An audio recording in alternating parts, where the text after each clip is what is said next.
Good morning dear students. आज का हमारा टॉपिक है शब्द शक्ति। सबसे पहले तो हम यह जानें कि शब्द क्या है। वर्णों का सार्थक समूह शब्द कहलाता है। शब्द का अर्थ से अनिवार्यतः संबंध होता है। अब हम सोचें कि शब्द का अर्थ तो होता ही है, तो फिर शब्द शक्ति की क्या आवश्यकता पड़ी। पर बच्चों, एक ही वाक्य के कई बार बहुत से अर्थ निकलते हैं, तो उन्हें पहचानना हमारे लिए थोड़ा मुश्किल हो जाता है। तो इसीलिए शब्द शक्ति की वहाँ आवश्यकता पड़ी। शब्द शक्ति, शब्द के अर्थ को जिस माध्यम से ग्रहण किया जाता है वह माध्यम शब्द शक्ति कहलाता है। शब्दों का विभाजन कुछ इस प्रकार से किया गया: वाचक, लक्षक और व्यंजक। वाचक से वाच्यार्थ, लक्षक से लक्षार्थ और व्यंजक से व्यंग्यार्थ। अब इनसे वाचक और वाच्यार्थ इनसे मिलकर बनी अभिधा। लक्षक से लक्षार्थ को ग्रहण किया और उससे जिसका बोध हुआ उसे कहा लक्षणा, और व्यंग से जिसका अर्थ ग्रहण किया गया उसे हमने कहा व्यंजना। अब हम शब्द शक्ति के भेद पढ़ते हैं। शब्द शक्ति के मुख्यतः 3 भेद होते हैं: अभिधा, लक्षणा और व्यंजना। अभिधा शब्द शक्ति, तो सबसे पहले तो हम ये जान लें कि अभिधा होती क्या है। जहाँ वाच्यार्थ या मुख्यार्थ का सीधे सीधे अर्थ ग्रहण किया जाता है। मुख्यार्थ या वाच्यार्थ का बोध कराने वाली शब्द शक्ति को अभिधा शब्द शक्ति कहा जाता है। अभिधा का सीधा संबंध शब्द का एक ही अर्थ ग्रहण करने से है। वस्तुतः इसमें यानी अभिधा में जो बोला जाता है और सुनकर प्रथम बार में ही जो अर्थ ग्रहण किया जाता है वही अर्थ ग्रहण करने की प्रक्रिया होती है। जैसे बिल्ली भाग रही है, तो इस वाक्य में केवल बिल्ली का भागना ही प्रकट होता है, यानी हमें सीधे सीधे इसका अर्थ ग्रहण हो जाता है। इसका कोई दूसरा अर्थ हम ग्रहण नहीं कर सकते, ना ही इसका कोई दूसरा अर्थ निकल रहा है। यहाँ हमको कहा गया कि बिल्ली भाग रही है। जैसे दूसरा, किसान फसल काट रहा है, तो इस वाक्य में हमें यही ज्ञात होता है कि फसल किसान के द्वारा काटी जा रही है। एक और एग्जाम्पल देखते हैं।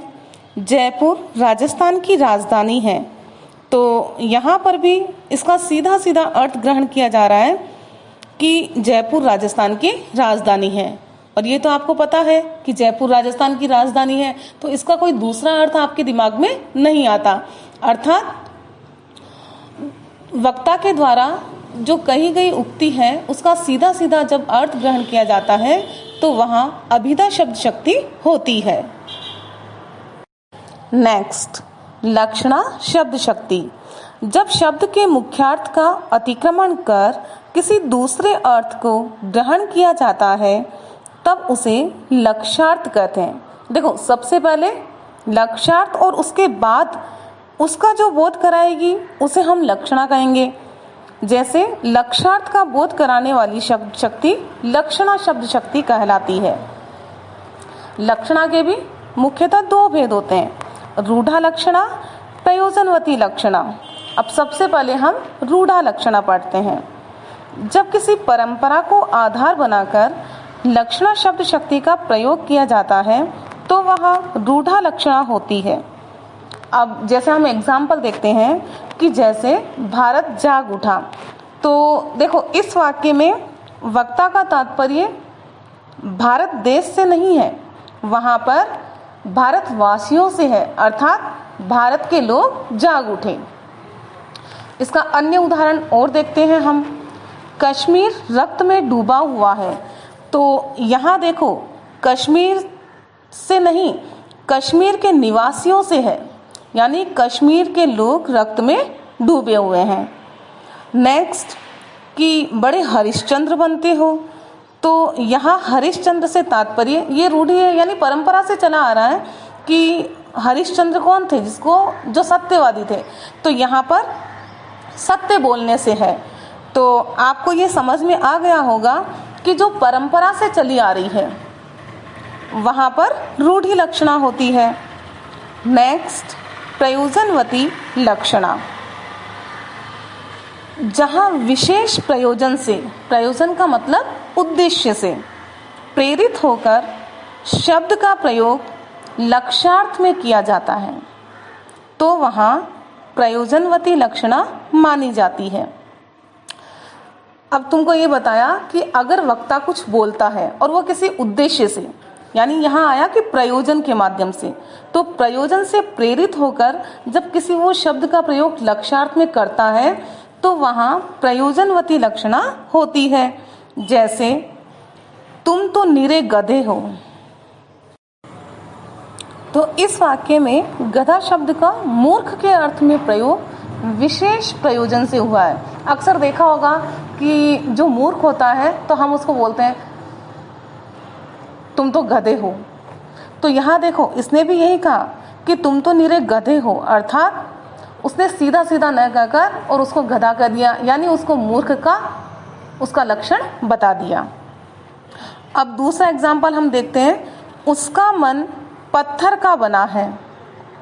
तो यहाँ देखो, मन पत्थर का होना, यानी जहाँ पर ये बता दिया जाता है कि उसका हृदय कठोर है, निर्दयी है, जिसके मन में बिल्कुल भी दया नहीं है।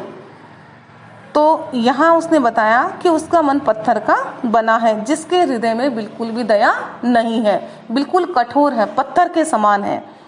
फिर नेक्स्ट देखो, हम तो गंगावासी हैं। तो यहाँ पर गंगा जैसी पवित्रता से युक्त, गंगावासियों से मतलब है यहाँ पर गंगा जैसी पवित्र है, तो हम भी गंगा जैसे ही पवित्र हैं। एक और एग्जाम्पल, जैसे आओ मेरे शेर। तो हमने किसी को ताकतवर देखा, बलशाली देखा, उसके अंदर विशेष गुणों को देखा शेर के जैसे, तो हमने उसको कहा आओ मेरे शेर। तो यहाँ शेर अर्थात विशेष गुणों से जो भरपूर होता है, जो साहसी होता है, जो बलशाली होता है, तो उसके लिए यहाँ पर शेर का उपयोग हुआ, यानी प्रयोग किया गया प्रयोजन के रूप में। एक बात और बताऊं कि जितने भी मुहावरे और लोकोक्तियां होती हैं वो सारे लक्षणा शब्द शक्ति के ही उदाहरण होते हैं। जैसे राम सदा चौकन्ना रहता है, देश की नाव मझधार में है, ये सारे लक्षणा शब्द शक्ति के ही उदाहरण हैं। नेक्स्ट, व्यंजना शब्द शक्ति, मुख्यार्थ, लक्ष्यार्थ और संकेतित अर्थ के पश्चात जब किसी विलक्षण अर्थ की या अन्य अर्थ की प्रतीति होती है उसे व्यंग्यार्थ कहते हैं। व्यंग्यार्थ, व्यंजनार्थ ये सब एक ही है, और जिस शब्द शक्ति से व्यंग्यार्थ का बोध होता हो उसे व्यंजना शब्द शक्ति कहते हैं। एक बात और कि इसमें सामान्य अर्थ को ग्रहण नहीं किया जाता।